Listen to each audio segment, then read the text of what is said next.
I want to get to my final topic, talking about the Knicks situation, because I feel like the Knicks are. Oh Lord, I hate when teams don't have a plan. It's so frustrating. Oh, wait. So I agree with you on that, but I think it's being overblown a little bit, a Okay. little bit. But before that, let me show you exactly what I'm talking about. Let me pull it up real quick. Share my screen. So the Knicks have tried to request interviews for a number of different coaches that are still on teams. So Jason Kidd, Chris Finch, Ime Udoka, Quinn Snyder, Billy Donovan was one that I That's was a I head was I was scratcher. very confused Yeah. about. Also Quinn Snyder as well. I understand offensively, but I don't know if he's ready for New York. But Jason Kidd, Chris Finch, Ime Udoka, Quinn Snyder, Billy Donovan, these are all coaches that are still under contract for teams. And they were obviously denied. And then the Knicks just recently they are interviewing Mike Brown, Taylor Jenkins, former head coach of the Memphis Grizzlies, and Mike Brown, former head coach. He was fired by the Sacramento Kings. Kings mid season. Listen, I have no problem with the Knicks and their process in how they're trying to find coaching candidates. I have no problem with it because they're being very careful. I think they're the only team that has a vacant head coach spot. So because they're the only team, they don't need to rush to find a head coach, in my opinion. And I like the fact that they're weighing all their options. So they're being aggressive. I'll give They're you that. reaching out to all these different teams with all these great coaches. They're saying, "Hey, let me see if is this coach available? Okay, he's not available. All right, let's try this other coach." They're looking all over. I Yeah. have no problem with that.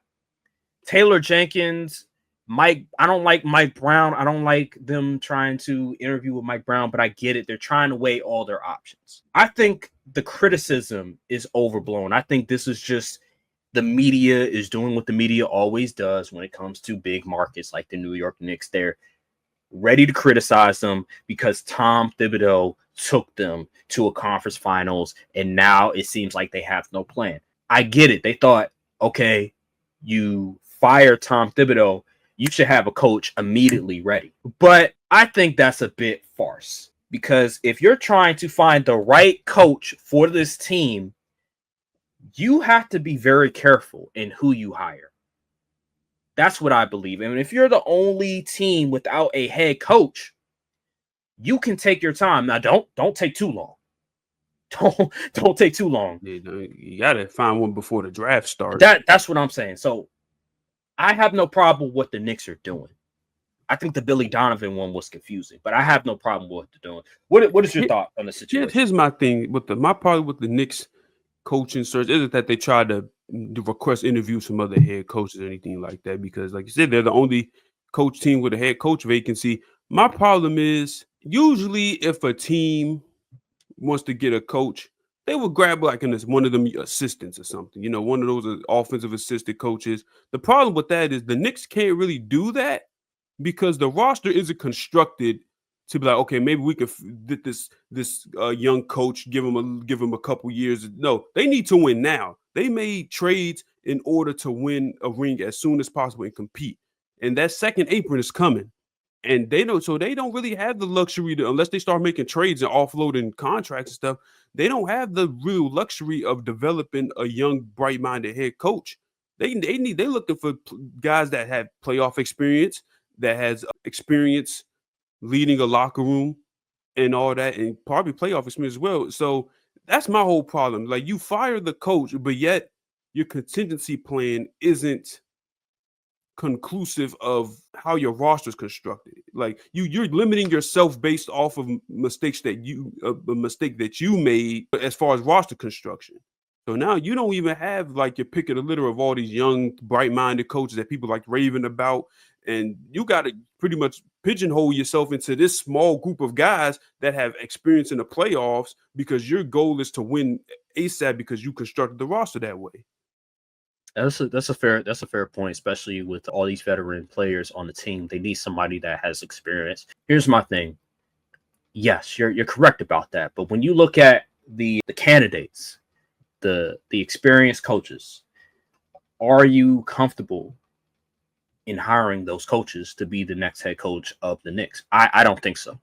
Oh, I don't think so either. I don't like Mike Brown as the coach. Taylor Jenkins, yes, he did a good job for Memphis, but towards the ending of his term, we saw the limitations. So I don't really think they're the right fit for this group. Johnny Bryant seems like a name that fits the bill for the Knicks and what they want to do. They want to be more offensively sound. He's was on the Knicks coaching staff at one point, and I believe his offense that was ran in Cleveland with Kenny Atkinson could help with Jalen Brunson, with Karl-Anthony Towns. It seems like they're not going to trade Karl-Anthony Towns. It seems like they're not going to go and try to trade for Kevin Durant, which is a bit of a disappointment because I think Kevin Durant would have helped tremendously with their problem, which is they need another go-to guy. They need another shot creator. But anywho, Johnny Bryant, whoever that may be, they need a guy that understands offense, can scheme stuff up. And Tom Thibodeau just wasn't that guy.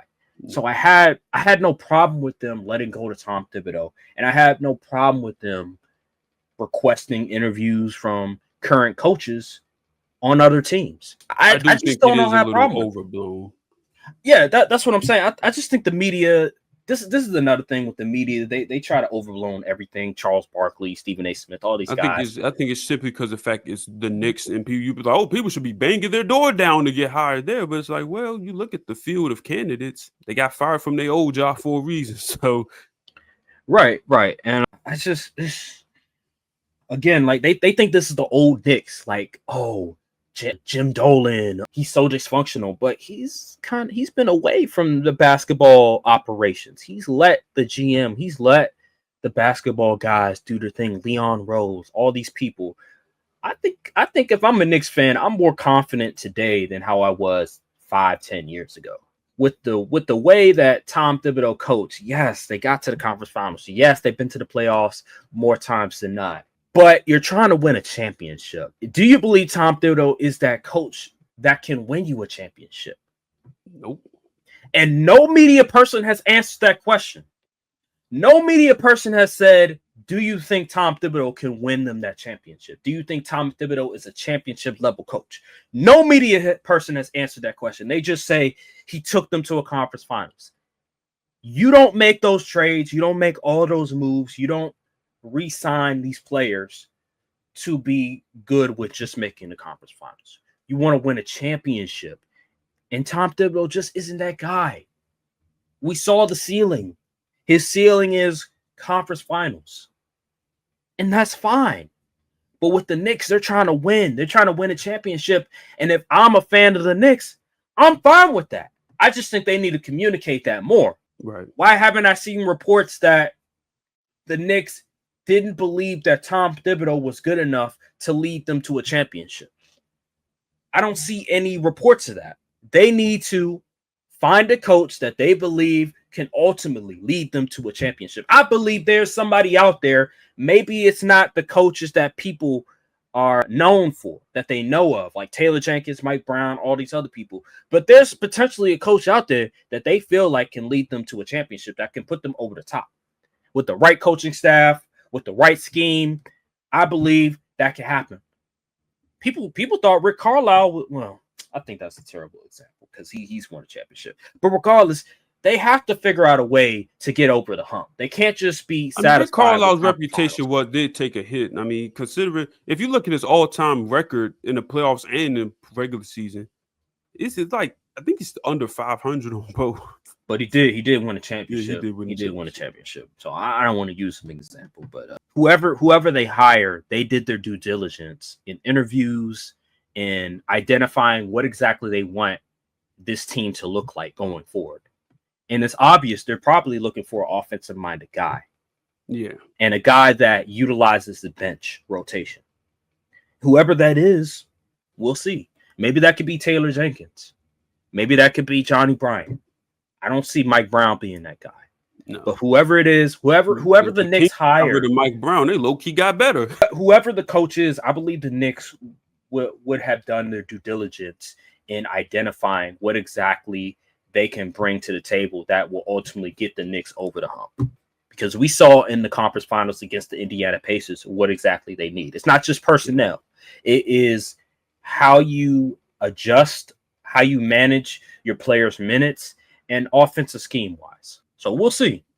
But I think the media needs to calm down. Is the era of manager / motivator coaches over? In terms of winning a championship, it depends. So the reason why Mike Malone was able to win is because of the scheme that his assistant coach brought to the table. Because before that, they were second round team. The team was injured to a certain extent, but like they would make the conference finals. They might make the second round, they might make the first round, but they will fall out. He brings in that assistant coach, who's now the coach of the Nuggets, and all of a sudden now the offense is a lot better. Jamal Murray, he's playing a lot better. Nikola Jokic is an MVP. You can have that type of coach, but if your assistants aren't great, if you don't have an assistant that can bring in offensive scheme that can really help your star players flourish, then it's not going to help. It reminds me of, how in the NFL, right? It's just like the NFL in a sense, like offensive coordinator. You have that coach who's not really offensive savvy, like a Mike Tomlin, but you bring in an offensive coordinator who's really great, who understands offense, who understands the modern NFL, and the head coach doesn't really have to do much. He just has to motivate the players. He just has to get them ready. And then you have the offensive coordinator who handles everything on the offensive side. So I think the motivational coaches are still going to be at play. Nick Sirianni. Yes, absolutely. I think they're still at play. It's just who are his assistant coaches going to be? It's the most important part. True. So, I can deal with that. They're never going to go out of style. It's just about who's the assistant coach is going to be. So makes sense. So yeah, man.